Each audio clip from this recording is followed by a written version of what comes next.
प्यारे बच्चों, कैसे हैं आप लोग। आशा करते हैं कि आप लोग अच्छे होंगे, स्वस्थ होंगे और आप लोगों की तैयारी बेहतर चल रही होगी। तो आज के इस वीडियो में जो आपका यूपी पुलिस कांस्टेबल का 25 अगस्त का सेकंड शिफ्ट का एग्ज़ाम हो गया है। 25 अगस्त सेकंड शिफ्ट में पूछे गए सभी क्वेश्चंस इस वीडियो में डिस्कस करेंगे, तो इस वीडियो को पूरा ज़रूर देखिए। वीडियो अच्छा लगे तो प्लीज़ वीडियो को लाइक और शेयर ज़रूर करें, और जो भी हमारे नए बच्चे हैं, जिन बच्चों ने चैनल को सब्सक्राइब नहीं किया है तो प्लीज़ चैनल को सब्सक्राइब कर नोटिफिकेशन बेल ऑन करना ना भूलें। तो सबसे पहले हम लोग हिंदी सेक्शन वाले जो क्वेश्चंस हैं उनको सॉल्व करेंगे। पहला प्रश्न पूछा गया था, चरण कमल बंदो हरिराई में कौन सा अलंकार होगा? उपमा, रूपक, अतिशयोक्ति या श्लेष? चरण कमल बंदो हरिराई में हो जाएगा उपमा अलंकार, यानी ऑप्शन नंबर ए जो है ये बिल्कुल सही हो जाएगा। सो गाइस, नेक्स्ट क्वेश्चन पूछा गया था, निम्न में से कौन सा शब्द गौ का अर्थ नहीं है? निम्न में कौन सा शब्द गौ का अर्थ नहीं है? गौ का अर्थ नहीं होता है गज। ऑप्शन नंबर सी जो है ये बिल्कुल सही हो जाएगा। सो गाइस, नेक्स्ट क्वेश्चन पूछा गया था, निम्न में प्रेरणार्थक क्रिया है जगाना, पढ़ना, बदलना या चलना? तो यहाँ पर आपको प्रेरणार्थक क्रिया की पहचान करनी है, तो सही आंसर हो जाएगा बदलना जो है ना, ये प्रेरणार्थक क्रिया हो जाएगी, तो ऑप्शन नंबर सी सही हो जाएगा। सो गाइस, नेक्स्ट क्वेश्चन पूछा गया था, अमित अमित किस युग्म का सही अर्थ है? अमित अमित शब्द युग्म का सही अर्थ क्या होता है? तो इसका सही अर्थ होता है गाइस पर्याप्त, अधिक। ऑप्शन नंबर वी जो है ये बिल्कुल करेक्ट हो जाएगा। अगला प्रश्न पूछा गया था, यदि बारिश होती तो सूखा ना पड़ता, इस वाक्य में काल का कौन सा रूप है? यदि बारिश होती तो सूखा ना पड़ता, इस वाक्य में काल का कौन सा रूप है? तो इस वाक्य में हो जाएगा संदिग्ध भूतकाल। ऑप्शन नंबर डी जो है ये बिल्कुल करेक्ट हो जाएगा। नेक्स्ट क्वेश्चन पूछा गया था, निम्नलिखित में से वाक्य के शुद्ध रूप का चयन कीजिए। तो यहाँ पर आपको शुद्ध वाक्य की पहचान करनी है। वह एक महिला विद्वान थी, ये आपका शुद्ध वाक्य हो जाएगा, तो डी ऑप्शन जो है ये बिल्कुल सही हो जाएगा। अगला प्रश्न पूछा गया था, ज्ञानपीठ पुरस्कार किस भाषा से संबंधित है? ज्ञानपीठ पुरस्कार जो है ना गाइस, ये संविधान की 8वीं अनुसूची की सभी भाषाओं से संबंधित है, तो सी ऑप्शन जो है ये बिल्कुल सही हो जाएगा। वीडियो को लाइक कर दीजिए और सेशन को एक बार शेयर कर दीजिए।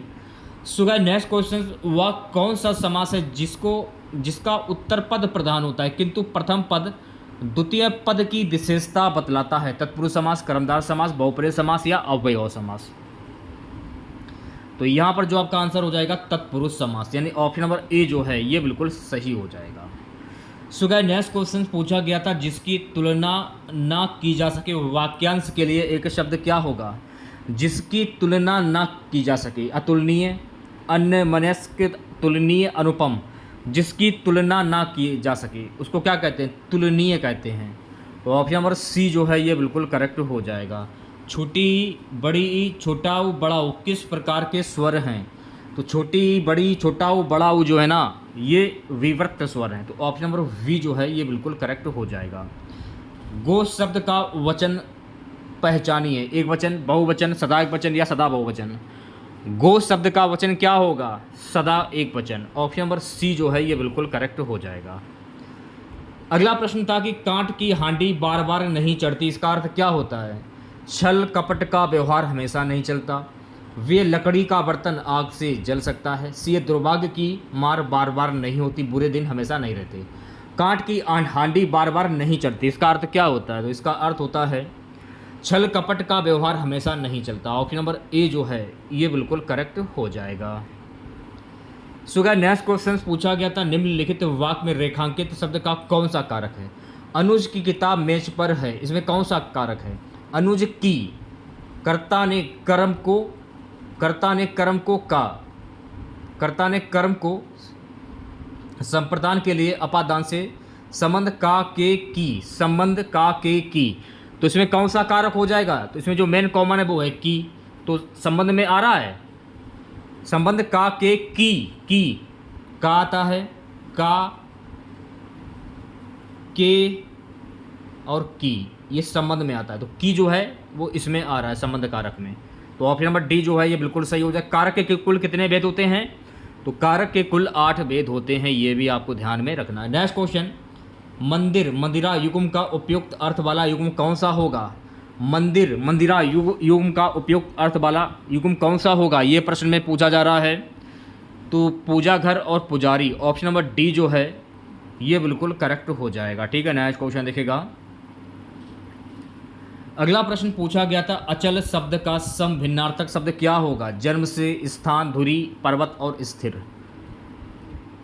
अचल शब्द का सम भिन्नार्थक शब्द होता है स्थान, यानी ऑप्शन नंबर वी जो है ये बिल्कुल सही हो जाएगा। सो गाइस नेक्स्ट क्वेश्चन पूछा गया था, आकाश का पर्यायवाची शब्द क्या होगा? विप्र, व्योम, है, दृग। आकाश का पर्यायवाची शब्द क्या होता है? तो आकाश का पर्यायवाची शब्द होता है व्योम, ऑप्शन नंबर वी सही हो जाएगा। सो गाइस नेक्स्ट क्वेश्चन, हेडमास्टर शब्द में किस उपसर्ग का प्रयोग हुआ है? तो हेडमास्टर में हेडम, ऑप्शन नंबर सी जो है ये बिल्कुल सही हो जाएगा। उपसर्ग और प्रत्यय को पहचानने का एक ही तरीका है, स्टार्टिंग का जो शब्द होता है वो उपसर्ग होता है और लास्ट वाला जो शब्द होता है वो प्रत्यय होता है। अगला प्रश्न, वरिष्ठ साहित्यकार काशीनाथ सिंह को उनकी कृति रेहन पर रख दो के लिए किस सम्मान से सम्मानित किया गया? कथा सम्मान, राजभाषा सम्मान, शरद जोशी साहित्य अकादमी। किस सम्मान से सम्मानित किया गया है? राजभाषा सम्मान से सम्मानित किया गया है, ऑप्शन नंबर वी जो है ये बिल्कुल करेक्ट हो जाएगा। निम्न में से कौन सा शब्द तत्सम है? ऐसे शब्द जो संस्कृत भाषा से उत्पन्न हुए हों वो तत्सम शब्द कहलाते। तो इसमें संस्कृत भाषा का शब्द कौन सा होगा? आम, आग, आसरा, आलस्य। तो इसमें जो आम देख रहे हैं ना ये संस्कृत भाषा का शब्द हो जाएगा, तो ऑप्शन नंबर ए जो है ये बिल्कुल सही हो जाएगा। सो गाइस नेक्स्ट क्वेश्चन, श्याम को पुस्तक पढ़नी है ये किस वाच्य में है? कृतवाच्य, कृत और कर्मवाच्य, सी है कर्मवाच्य, डी है भाववाच्य। श्याम को पुस्तक पढ़नी है ये किस वाच्य में है, ये प्रश्न में पूछा जा रहा है। सो गाइस ये है कर्मवाच्य में, ऑप्शन नंबर सी जो है ये बिल्कुल करेक्ट हो जाएगा। अगला प्रश्न पूछा गया था, निम्नलिखित में से कौन सा स्वर नहीं है? उ, ए, या आ। कौन सा स्वर नहीं है ये प्रश्न में पूछा जा रहा है। इस क्वेश्चन में थोड़ा सा डाउट लग रहा है हमको। छोटा आ या है, ए है, छोटा ऊ है। निम्नलिखित में से कौन सा स्वर नहीं है ये प्रश्न में पूछा जा रहा है। तो या जो है ना ये स्वर नहीं है, यही आंसर होना चाहिए। तो सी ऑप्शन जो है करेक्ट हो जाएगा। कुछ बच्चे बोलेंगे कि छोटा आ होगा, तो बताइएगा कमेंट बॉक्स में क्या आंसर होगा। प्रत्यंग, प्रत्यंग किस समास का उदाहरण है? प्रत्यंग इंपॉर्टेंट क्वेश्चन था ये, तो मैंने आपको क्या बताया, जहाँ पर यथा, अनु, प्रति, बड़ा, आ, भर, उदहर। तो प्रत्यंग, प्रति निकल रहा है इसमें, तो इसमें कौन सा समास हो जाएगा? अव्ययी भाव समास हो जाएगा। एक बार देख लीजिए आप लोग, जहाँ पर यथा आ जाए, मान लीजिए यथा, अनु, प्रति, बड़ा आ, भर, उद और हर। जहाँ पर ये शब्द आ जाए तो यहाँ वहाँ पर कौन सा समास होता है? अव्ययी भाव समास। अब देखिए स्टार्टिंग का शब्द प्रा दिया है, तो प्रा देखिए ये भी दिया है प्रा, प्रति, प्रत्यंग शब्द को थोड़ा सा घुमा दिया गया है, लेकिन पढ़ने से पता चल रहा है प्रत्यंग यानी प्रति निकल रहा है। तो प्रति ये रहा, प्रतिदिन, यथोचित, अनुप्रति, आडंबर, भरपेट, उदय, हर दिन, ये सभी शब्द अव्ययी भाव समास के उदाहरण होते। तो डी ऑप्शन सही हो जाएगा। नेक्स्ट क्वेश्चन देखिएगा, आंशिक शब्द में प्रत्यय क्या है? तो मैंने आपको क्या बताया था, लास्ट वाला शब्द आंशिक। इक, इक निकल रहा है, तो इक कहाँ पर है? आंशिक, आंशिक, इक, आंशिक का होगा या इक होगा? अब तो मैं भी कंफ्यूजन में हो गया हूँ। आंशिक, इक, इक, आंशिक, वी ऑप्शन जो है करेक्ट हो जाएगा मेरे हिसाब से। ठीक है, अगला प्रश्न पूछा गया था मेरे प्यारे साथियों, यामा के रचयिता कौन है? सुभद्रा कुमारी चौहान, महादेवी वर्मा, मीराबाई, सुमित्रा नंदन पंत। मीराबाई, यामा की रचयिता कौन है? Mirabai, option number C correct हो जाएगा। प्रेरणा स्टूडियो जाएगी में काल का भेद बताइए। सामान्य भविष्यत काल, संभाव भविष्यत काल, अपूर्ण वर्तमान काल, सामान्य वर्तमान काल। प्रेरणा स्टूडियो जाएगी में काल का भेद बताइए। प्रेरणा स्टूडियो जाएगी, तो यहाँ हो जाएगा सामान्य वर्तमान काल, यानी ऑप्शन नंबर डी जो है ये सही हो जाएगा। नेक्स्ट क्वेश्चन पूछा गया था मेरे प्यारे साथियों, निम्न में से कौन सा शब्द स्त्रीलिंग है? सार, रूप, आय या विवाद। कौन सा शब्द स्त्रीलिंग है? तो आय जो है ना ये शब्द स्त्रीलिंग हो जाएगा, सी ऑप्शन जो है करेक्ट हो जाएगा।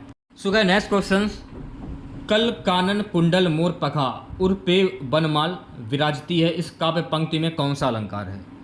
का की आवृत्ति जो है बार बार आ रही है, तो ये जब भी कोई किसी की आवर्ती बार बार है तो वहाँ पर कौन सा अलंकार होता है, तो वहाँ पर अलंकार होता है स्लेश। ऑप्शन नंबर सी जो है करेक्ट हो जाएगा।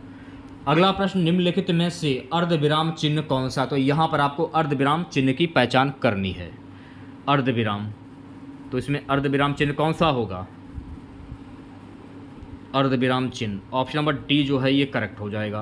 कौन सा वाक्य शुद्ध है, तो यहाँ पर आपको शुद्ध वाक्य की पहचान करनी है। खेतों में लंबे लंबे घास उगाए, ऑप्शन नंबर सी जो है ये बिल्कुल सही हो जाएगा। चलिए बढ़ते हैं नेक्स्ट क्वेश्चंस की ओर। कामायनी के रचनाकार कौन है, सुमित्रा नंदन पंत, सूर्यकांत त्रिपाठी निराला, महादेवी वर्मा, जयशंकर प्रसाद। कामायनी के रचनाकार कौन है, सूर्यकांत त्रिपाठी निराला, तो ऑप्शन नंबर वी जो है ये बिल्कुल करेक्ट हो जाएगा। सो गाइस नेक्स्ट क्वेश्चन देखेगा, अरे उसने तो कमाल कर दिया वाक्य में क्या है, निषेधवाचक, विस्मयवाचक, इच्छावाचक, प्रश्नवाचक। अरे उसने तो कमाल कर दिया, तो इसमें कौन सा वाक्य होगा, तो इसमें हो जाएगा विस्मयवाचक। ऑप्शन नंबर वी जो है ये बिल्कुल सही हो जाएगा। मौन का विलोम शब्द क्या होता है, मौखिक, मयंक, विकार या मुखर।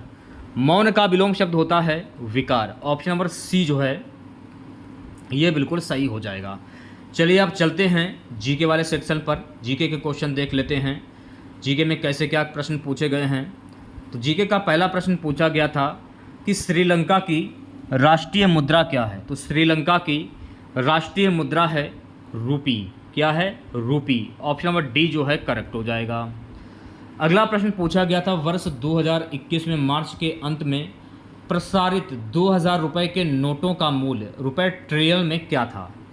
4.90, 1.90, 2.22, 6.00, कितना था, 4.90। ऑप्शन नंबर ए जो है ये बिल्कुल सही हो जाएगा। अगला प्रश्न पूछा गया था कि कौन सा देश अपने अनोखे ज्वालामुखी परिदृश्य के कारण भूतापीय ऊर्जा के व्यापक उपयोग के लिए जाना जाता है। आइसलैंड, ऑस्ट्रेलिया, ब्राज़ील या नॉर्वे। तो कौन जाना जाता है, आइसलैंड जाना जाता है। तो ऑप्शन नंबर ए जो है ये बिल्कुल करेक्ट हो जाएगा। सो गाइस नेक्स्ट क्वेश्चन, शहरी क्षेत्रों में उपनगरों की ओर पलायन करने वाले आर्थिक रूप से सुरक्षित श्वेत लोगों को कहा जाता है। काली उड़ान, प्रवासन, अप्रवासन, सफ़ेद उड़ान। वीडियो को लाइक कर दीजिए सभी बच्चे और सेशन को एक बार शेयर कर दीजिए। सफ़ेद उड़ान कहते हैं, तो डी ऑप्शंस करेक्ट हो जाएगा। नेक्स्ट क्वेश्चन देखेगा, अफ्रीका में कितने देश मौजूद हैं, 56, 50, 54 या 52। अफ्रीका में कुल कितने देश मौजूद हैं, तो अफ्रीका में कुल 54 देश जो हैं वो मौजूद हैं। तो ऑप्शन नंबर सी जो है ये बिल्कुल करेक्ट हो जाएगा। नेक्स्ट क्वेश्चन देखेगा सभी बच्चे, भारत में ऑपरेशन ग्रीन हंट क्या है। कश्मीर में आतंकवाद विरोधी अभियान, नक्सल विरोधी अभियान, मादक पदार्थों की तस्करी विरोधी अभियान, एंटी पायरेसी ऑपरेशन। भारत में ऑपरेशन ग्रीन हंट का क्या है, नक्सल विरोधी अभियान। ऑप्शन नंबर वी जो है ये बिल्कुल करेक्ट हो जाएगा। ठीक है, नेक्स्ट क्वेश्चन देखेगा, WPI का पूर्ण रूप क्या है। Whole price index, ball price index, whole print index, wholesale price index. तो ऑप्शन नंबर डी जो है ये बिल्कुल करेक्ट हो जाएगा, wholesale price index. So guys next question पूछा गया था, वित्तीय या बैंकिंग प्रणाली को प्रत्येक वर्ष खाली स्थान करोड़ आधार मुद्रा के संदर्भ में अतिरिक्त बढ़ावा मिलेगा। चलिए इस क्वेश्चन को हम लोग बाद में देखेंगे। अगला प्रश्न देखिए, पूछा गया था कौन सी अंतर्राष्ट्रीय संधि बच्चों के अधिकारों पर केंद्रित है। कौन सी अंतर्राष्ट्रीय संधि बच्चों के अधिकारों से संबंधित है, CRC। ऑप्शन नंबर वी जो है ये बिल्कुल सही हो जाएगा। ठीक है, नेक्स्ट क्वेश्चन देखेगा, क्वेश्चन हमारा, कौन सी कंपनी भारतीय गैस एक्सचेंज पर घरेलू गैस का व्यापार करने वाली भारत की पहली कंपनी बन गई है। भारतीय गैस प्राधिकरण, केल, भारतीय पेट्रोलियम, तेल और प्राकृतिक गैस निगम limited, Indian Oil Corporation limited. Answer हो जाएगा ऑप्शन नंबर सी, तेल और प्राकृतिक गैस निगम लिमिटेड। अगला प्रश्न पूछा गया था, SAARC का मतलब क्या है। इसका फुल फॉर्म बताना था। तो इसका फुल फॉर्म होता है साउथ एशियाई association for regional cooperation. Option number A correct हो जाएगा। अगला प्रश्न था, समीक्षकों द्वारा प्रशंसित Netflix OTT series Delhi crime का निर्देशन किसने किया था। तो इसका जो निर्देशन है ना, रिची मेहता ने किया था। तो सी ऑप्शन करेक्ट हो जाएगा। सो गाइस नेक्स्ट क्वेश्चन, अर्थव्यवस्था की दृष्टि से ITC का पूर्ण रूप क्या है। तो अर्थव्यवस्था की दृष्टि से ITC का पूर्ण रूप होता है input tax credit. Option number B जो है ये बिल्कुल सही हो जाएगा। सो गाइस नेक्स्ट क्वेश्चन देखिएगा। अगला प्रश्न पूछा गया था, भारत में राष्ट्रीय दुग्ध दिवस किस महीने में मनाया जाता है? भारत में राष्ट्रीय दुग्ध दिवस जो है ना नवंबर के महीने में मनाया जाता है। कब मनाया जाता है? नवंबर के महीने में। ठीक है, नेक्स्ट क्वेश्चन देखिएगा। अगला प्रश्न पूछा गया था, राष्ट्रीय राजमार्ग अधिनियम 1956 किस कर नीति पर लागू होता है? राष्ट्रीय राजमार्ग अधिनियम 1956 जो है ना ये टोल टैक्स पर लागू होता है। डी ऑप्शन करेक्ट हो जाएगा। नेक्स्ट क्वेश्चन देखेगा, गलीलियन उपग्रह या 4 चंद्रमा किस ग्रह के हैं? तो ये किस ग्रह के हैं? तो ये जो है ना बृहस्पति ग्रह के हैं। तो सी ऑप्शन जो है करेक्ट हो जाएगा। नेक्स्ट क्वेश्चन देखिएगा। सेशन को शेयर कर दीजिए एक बार आप लोग और वीडियो को लाइक कर दीजिए। लोकसभा भंग करने की शक्ति किसके पास है? तो लोकसभा भंग करने की जो शक्ति है ना ये राष्ट्रपति के पास हो। तो ऑप्शन नंबर ए करेक्ट हो जाएगा। ठीक है, नेक्स्ट क्वेश्चन देखिएगा सभी बच्चे। निम्नलिखित में से महात्मा गांधी राष्ट्रीय ग्रामीण रोजगार गारंटी अधिनियम मनरेगा की एक विशेषता क्या है? प्रतिवर्ष 100 दिन के वेतन रोजगार की गारंटी, निजी क्षेत्र में रोजगार की पेशकश, केवल कुशल श्रमिकों को लक्ष्य करना, शहरी रोजगार उपलब्ध कराना। तो ऑप्शन नंबर ए जो है ये बिल्कुल सही हो जाएगा। प्रतिवर्ष 100 दिन के वेतन के रोजगार की गारंटी। अगला क्वेश्चन पूछा गया था, आसियान के संबंध में भारत की एक्ट ईस्ट नीति का महत्व क्या है? ऑप्शन नंबर ए जो है ये बिल्कुल सही हो जाएगा। दक्षिण पूर्व एशियाई देशों के साथ आर्थिक, सामरिक और सांस्कृतिक संबंधों को बढ़ावा देती है। नेक्स्ट क्वेश्चन देखेगा सभी बच्चे। अगला प्रश्न पूछा गया था, हाल ही में किस मिशन को अंतरिक्ष अन्वेषण के लिए 2024 जॉन एल जैक स्विगट जूनियर पुरस्कार मिला? चंद्रयान 3 मिशन को मिला था, शायद यही आंसर होना चाहिए। हाँ, चंद्रयान 3 मिशन को मिला था। तो ऑप्शन नंबर ए जो है ये बिल्कुल सही हो जाएगा। नेक्स्ट क्वेश्चन देखेगा सभी बच्चे। DDoS का फुल फॉर्म क्या होता है? तो DDoS का फुल फॉर्म होता है distributed denial of service. Option number D जो है ये बिल्कुल सही हो जाएगा। अगला प्रश्न पूछा गया था, 2014 में भारत में नोबेल शांति पुरस्कार किसने प्राप्त किया? तो 2014 में भारत में नोबेल शांति पुरस्कार जो है ना कैलाश सत्यार्थी ने प्राप्त किया। तो ऑप्शन नंबर बी सही हो जाएगा। प्रसिद्ध पुस्तक the return of the native किसके द्वारा लिखी गई? तो प्रसिद्ध पुस्तक द रिटर्न ऑफ नेटिव जो है ना गाइस ये लिखी गई है थॉमस हार्डी के द्वारा। ऑप्शन नंबर डी सही हो जाएगा। ठीक है, नेक्स्ट क्वेश्चन देखिएगा। एलोरा निम्नलिखित में से किस राज्य में एक पवित्र स्थल है? राजस्थान, गुजरात, कर्नाटक या फिर महाराष्ट्र? तो ऑप्शन नंबर डी जो है ये महाराष्ट्र आपका सही आंसर हो जाएगा। अगला प्रश्न है, नीति वैज्ञानिक कौन है? तो नीति वैज्ञानिक कौन है? इसमें देखिए हमको जो है बी वाला ऑप्शन से लग रहा है, वैज्ञानिक जो मनुष्य के व्यवहार का अध्ययन करते हैं। अब ये भी आंसर लग रहा है और ये भी आंसर लग रहा है। आपके हिसाब से आंसर क्या होगा कमेंट बॉक्स में ज़रूर बताइएगा। नेक्स्ट क्वेश्चन देखिएगा। उत्तर प्रदेश से उत्पन्न कौन सी पारंपरिक नृत्य अपनी नाटकीय कहानी कहने और जटिल फुटवर्क के लिए पहचाना जाता है? भरतनाट्यम, कथक, छौ या कुचिपुड़ी? आंसर हो जाएगा option number B Kathak answer सही हो जाएगा। ठीक है, करते हैं नेक्स्ट क्वेश्चन की। प्रधानमंत्री फसल बीमा योजना PMFBY क्या है? ऑप्शन नंबर डी जो है ये बिल्कुल सही हो जाएगा। कृषि क्षेत्र में सस्टेनेबल उत्पादन का समर्थन करता है। ऑप्शन नंबर डी सही हो जाएगा। नेक्स्ट क्वेश्चन देखिएगा सभी बच्चे। ट्विटर और इंस्टाग्राम जैसे सोशल मीडिया प्लेटफॉर्म पर वेरीफाइड अकाउंट क्या दर्शाता है? तो ये दर्शाता है खाता एक सार्वजनिक व्यक्ति या संगठन से संबंधित है और प्रमाणित है। ऑप्शन नंबर ए जो है ये बिल्कुल करेक्ट हो जाएगा। सो गाइस नेक्स्ट क्वेश्चन पूछा गया था, मानव अधिकारों की सार्वभौमिक घोषणा कितनी भाषाओं में अनुवाद किया गया? 200, 400, 500 या 300? मानव अधिकारों की सार्वभौमिक घोषणा जो है कुल 500 भाषाओं में अनुवाद किया गया। सी ऑप्शन करेक्ट हो जाएगा। नेक्स्ट क्वेश्चन देखिएगा। रियल किस देश की मुद्रा है? ब्राज़ील, अफगानिस्तान, भूटान या कनाडा? रियल किस देश की मुद्रा है? तो रियल जो है ना गाइस ये ब्राज़ील देश की मुद्रा है। तो ऑप्शन नंबर ए जो है ये बिल्कुल सही हो जाएगा। नेक्स्ट क्वेश्चन देखिएगा। भारत की लुक ईस्ट पूर्व की ओर देखो नीति का मुख्य उद्देश्य क्या है? भारत की लुक ईस्ट पूर्व की ओर देखो नीति का जो मुख्य उद्देश्य है मेरे प्यारे साथियों, दक्षिण पूर्व एशिया के साथ आर्थिक और सामरिक संबंधों को मजबूत करना। ऑप्शन नंबर डी जो है ये बिल्कुल सही हो जाएगा। अगला क्वेश्चन पूछा गया था, 1942 में भारत छोड़ो आंदोलन के समय भारत का वायसराय कौन था? तो 1942 में भारत छोड़ो आंदोलन के समय भारत का वायसराय था लॉर्ड लिनथिलिगो। ऑप्शन नंबर डी जो है करेक्ट हो जाएगा। नेक्स्ट क्वेश्चन देखेगा। खाली स्थान में कंप्यूटर में इनपुट से पहले या उसके दौरान डेटा बदलना शामिल है। तो ये शामिल है data drilling. Option number B जो है करेक्ट हो जाएगा। नेक्स्ट क्वेश्चन देखेगा, ट्रेडमार्क, कॉपीराइट और पेटेंट हैं अमूर्त संपत्ति, वर्तमान समय, निवेश या स्थायी संपत्ति। तो ये है अमूर्त संपत्ति। ऑप्शन नंबर ए जो है करेक्ट हो जाएगा। कौन सा देश 2021 में बिटकॉइन को कानूनी मुद्रा के रूप में उपयोग करने वाला पहला देश बन गया है? Japan, Switzerland, Venezuela, El Salvador. Option number जो आपका वी है अल साल्वाडोर, ये सही हो जाएगा। ठीक है। अगला प्रश्न, निम्नलिखित में से कौन सा देश प्रयोगशाला में नियंत्रित केंद्रीय संलयन प्राप्त करने वाला पहला देश था? इस देश का नाम है United kingdom. Option number A जो है ये बिल्कुल सही हो जाएगा। किस दिन को धूम्रपान निषेध दिवस के रूप में माना जाता है? किस दिन को धूम्रपान निषेध दिवस के रूप में माना जाता है? मार्च का दूसरा बुधवार। ऑप्शन नंबर ए जो है करेक्ट हो जाएगा।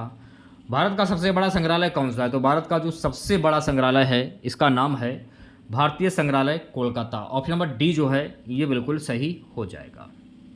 तो अगर आप लोगों को वीडियो अच्छा लगा हो तो प्लीज़ वीडियो को लाइक कीजिएगा यार, ज़्यादा से ज़्यादा वीडियो को शेयर भी कीजिएगा, क्योंकि आपका एक लाइक हमें मोटिवेट करता है। तो सभी बच्चे वीडियो को ज़्यादा से ज़्यादा लाइक करें, शेयर भी करें, और चैनल पर नए सब्सक्राइब नहीं किए हो तो तुरंत चैनल को सब्सक्राइब करें और नोटिफिकेशन बेल ऑन करना ना भूलें। मिलते हैं नेक्स्ट वीडियो के साथ। जय हिंद, जय भारत।